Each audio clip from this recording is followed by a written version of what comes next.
How the heck are you, everybody? I am Fastidious. Welcome to this week's edition of Should You Summon, and it's specifically going to be for the Ancient 15X on Solcadens, what an incredible hero, and Eunomia, what a mid hero. We also do have a 1+1 banner, which is really exciting. I don't think I need to go deep into that. You know for your account if you think that's a good decision. It's all about if you need to fill out your roster. But first, guys, if you are once again looking to get your pay to win on and do a little spending this weekend, it's probably best to save some money and get some free bonus rewards while you do so. This video is sponsored by Smileone, the official third-party payment platform for Watcher of Realms. They offer long-term 10% discounts on all W Gold purchases, and on top of that, Smileone is coming with another top-up event. Basically, if you already were going to spend and you purchase W Gold through Smileone, you can get these rewards behind me. So with just one W Gold purchase, you can get some nice stuff, some nice little bonuses. 2 rare summoning crystals, 10 auto fights, a huge stamina pot. This goes all the way up to 199,980 W Gold purchase, so almost $2,000 worth purchase. They have got things, incentives, extra rewards for the smallest spenders all the way up to the largest spenders. So if you were going to spend anyway, may as well do it through them, do it through Smileone, and get some nice little bonuses. These Smileone deals are currently only available in the following regions: Russia, the United States, the EU, Indonesia, the Philippines, Taiwan, Korea, and Hong Kong. As always, guys, I am not telling you to spend. What I am saying is, if you are already planning to do so, use my link to save money with discounted rates and get bonus top-up rewards for free. And of course, by using my link, you will be supporting me while doing so. So, be sure to use my exclusive link in the description of this video and the top pinned comment.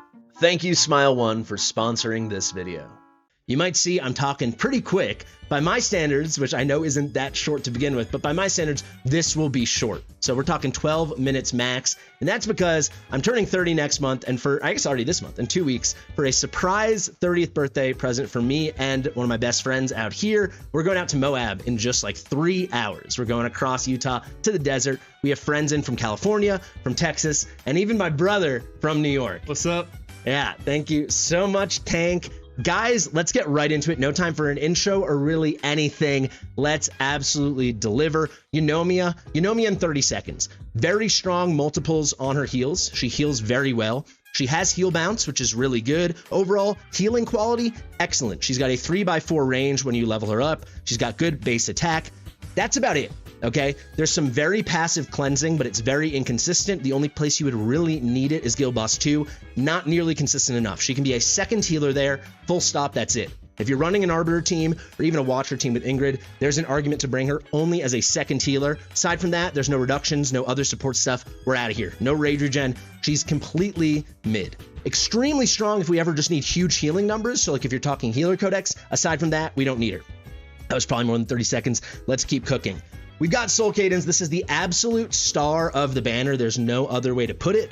Solcadens, I have him ranked the 6th Legendary Lord in the entire game. He is Ancient exclusive, and I think, the way I assess it, I've talked to Destin about this, he is the only Legendary Lord in the game where there's another Legendary Lord from that faction, right? So it's him and Twin Fiend. We have that for every faction now, except for, of course, Arbiter, where it's just Praetus, and then Torador in Nightmare, where we're going to get an Ancient exclusive, but not anytime soon, it seems. Who frickin' knows? He's the only one, though. Let's get to the point. He's the only one where he's strictly better than Twin Fiend, strictly better than his counterpart in every single piece of content. There is not one place Twin Fiend is stronger than Solcadens. Full stop. He is that powerful. Incredible burst, a touch of AoE, but really incredible single target burst, one-man wrecking crew. If you can build an Infernal team, that's awesome. But the way he scales, the way he bursts, you can see single target hits well over 10 million. Incredible, incredible stuff. Scales extremely well with a lot of meta comps, high amounts of burning, getting those stacks going, really, really making him cook. Unlike Twin Fiend and Pyrus, he doesn't do Focus Fire. He does his version, which is Pyro Blitz.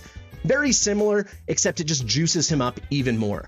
The Lord gains 70% attack, 80% crit damage, just multipliers through the roof. He is so, so potent. He's got a very good base attack interval at only 2.0 seconds. Compare that to 2.6 for Pyrus and Twin Fiend.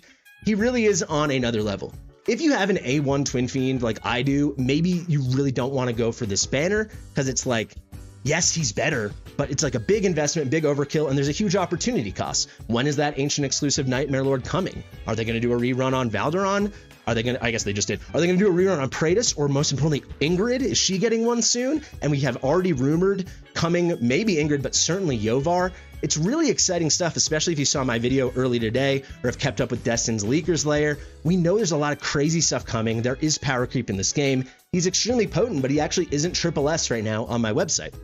That is because, you know, to get that triple S rating, you need to, we only give it to 5 normal heroes and then 5 Lord heroes. He's actually at number 6. Ingrid pushed him out of my top 5. That doesn't mean he's not insanely OP, crazy burst, crazy DPS, crazy potency, but it does mean we're seeing a pattern, you know, newer heroes than Solcadens, Iovar, Valderon, Ingrid. They're just pushing him down and kind of out of the game, or out of the top rankings in the game, I would say, out of that triple S tier that I define. Obviously, it's my opinion, but that's kind of where I see him. When it comes to PvP, he's certainly not bad at all. I would actually say he's fantastic. He's just not at the level of other completely broken ancient exclusive PvP lords, namely Valderon, Ingrid, and of course Praetus. He's still quite good, just not the real meta we have now. PvE, disgusting. If you need burst damage, if you're targeting really one guy, one boss, it is so good, you know. Let's actually go to my website very quickly and pull up his rankings, and then I'll just get into the answer if you should summon. Over to the website now, guys. Let's go. We're sorting by overall. Let's do just lords, and you will see a lot of lords are going to come in at S+, but Solcadens is there at an S+ right here. Let's just go through these rankings really quickly. Guild Boss 1, still supremely elite, absolutely cream of the crop. Is going to get many people, if they do pull this weekend for him, their first ever 50k, especially if you get a Soul Stone into him or if you have a dupe. Him at A1 is unbelievable. That's when he gets the same thing as Twin Fiend, and during his ultimate, when he does Pyro Blitz for Twin Fiend, it is Focus Fire, of course. He's placing on the target that they're keying in on, which obviously is the boss for Guild Boss 1 or Guild Boss 2 or anything like that. He's placing the biggest version we get when it's 2 at once of the vulnerabilities. So physical vulnerability, magic vulnerability, which is just increased damage taken, plus 25%. Wacky stuff. Really good. Then we got Guild Boss 2. Infernal is not top meta, but I would say it's like the top off meta, which is very strong. You know, it's going to Nightmare and then Arbiter for the best factions, but then I would probably next I would do Piercer if you have Iovar, and then right then it's going to be Infernal. I do run Infernal myself with good success using an A1 Twin Fiend. If I had Solcadens, holy crap, would I be cooking harder. Mind my language. He is crazy good for that. Gear Raid 1, not a top option in my opinion, but once you clear it, he can still work and help you progress if you just are missing certain key heroes from like Esotericist and Cultist. The burst is that strong, but remember, the key monumental damage he puts out is very much single target. But once you beat it, he can nuke down the boss like instantly, so when you have it on auto with POD, leads to some of the fastest runs in the game. Gear Raid 2, good lord, but suboptimal for sure. We'll give him a C. Gear Raid 3, exact same story. Can be nice just to boost a Dolores or an Autumn, something like that. Gear Raid 4, viable, but then again, the AoE is super limited, so he'll fall off on later stages. Gear Raid 5, doing that Hex job or Nocturne job, GG's in the chat. Ridiculously potent, really a delete button for that. About as good as it gets. AMR, you can use him as your burst hero. There's an argument he should be higher, but just because there are non-ancient exclusive legendary lord options that are even stronger, we're going to keep it at an A. But certainly, again, if you got POD in those quick runs, he can absolutely cook and get that lightning speed for you. Void Rift has an argument to be the best Void Rift hero in the game. Like, complete delete, can one-shot Lasir in Nightmare. Crazy stuff. Campaign, fantastic, as any legendary lord would be. Faction Trials, the best in the entire faction, obviously. Crazy stuff. Styx, extremely potent. I would say there's an argument, perhaps, to put him at S. However, he's going to be on so many consistent triple S teams, and he's going to be the top DPS if you run that kind of comp. To me, he still feels like an S+. This one, Arbiter of Frost, so like our dot codex, the damage over time codex, when you're putting out your burns, you're putting out your poisons, your bleeds, so on and so on, the best in the game. The top meta, even above Praetus and A1 Alistair, at least neck and neck with them, is going to be like a Solcadens, Zeala 2, Burn, absolutely cooking, Anai, crazy comp. He is insane. You're seeing the top 5, top 10 guys using this. Crazy. Guild Wars, viable, but to me, actually a decently easy defense to beat. He gets an A because it's still, especially as you progress and you're not in like top guilds, quite strong, and he's good for affiliation. Single target, borderline S+. It's only because like Praetus and those other crazy guys all exist. Very good. Again, just off meta and would fall off at the very end. AoE, meh, mostly as a lord. There is viability because of how strong he is. Anti-air, kind of the same story, maybe slightly better. That's going to be Solcadens for us, guys. That's kind of already everything you need to know. I'll pull up that A1 just so you can read it while I give my conclusions. Essentially, insanely OP, insanely strong. The thing is, as we see the power creep, as we see more and more new, super duper strong legendary lords getting added to this game, ancient exclusive ones, you just have to wonder, is this a good investment or can you afford to keep waiting? If you feel you can afford to keep waiting and you don't need him right now to move a bunch of needles, which for some people you might need that, especially if you're a spender up to a certain level or you just like to risk it for the biscuit, I think a lot of us that aren't in that situation have to just gather ourselves and say, we're going to hold off this weekend. As strong as he is, we're going to hold off because who knows what's coming. An Ingrid rerun, the Iovar rerun certainly is. And then when's this Nightmare Ancient exclusive?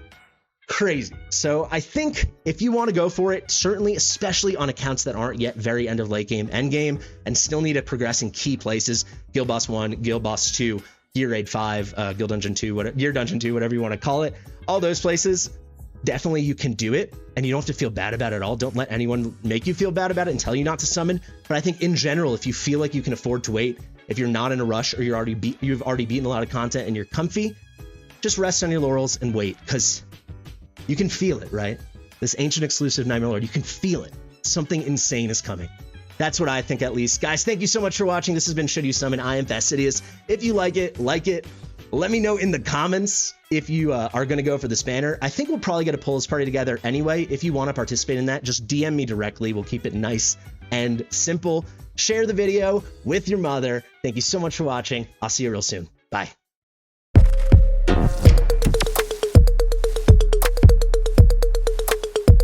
Fastidious.